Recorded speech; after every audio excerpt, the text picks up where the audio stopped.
Fanotokanana tamin'ity androany anty ankoho notronina Andriamatoa Rajaonamampianina Vangy vadin'ny filoham-pirenena tamin'ny fomba ofisialy ny trano famakiam-boky vaovao ho an'ny EPP CEGR lycée Fenoarivo. Maro tokoa ireo tombontsoa ho azo indrindra ho an'ireo mpianatra ao anatin'izay tetika asa lehibe totosa izay.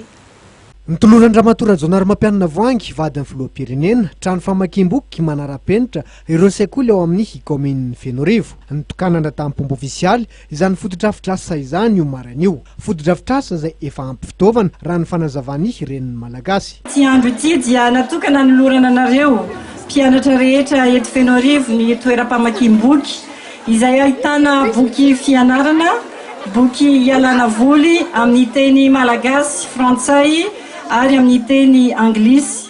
Hita eo ihany koa ny solosaina fahitalavitra, lecteur CD ary koa ahafahan'ny mampianatra sy mampivoatra ny fahalalàn'ireo ankizy amin'ny sehatra maro samihafa. Nampirisika kosa ny ministry ny fanabeazam-pirenena Andriamatoa Rabaripaolina mba hampiasa ary hanovo fahalalàna ao amin'izany trano famakiam-boky izany ireo mpianatra. Afaka herintaona dia engany mba tsy boky vaovao be intsony no ao fa mba boky misy mamadibadika satria tokoa nisy toerana anankiray izay tany Majanga nahazo biblioteka 5 taona mbola vaovao foana ilay boky midika izany fa tsy miasa mihitsy ilay boky.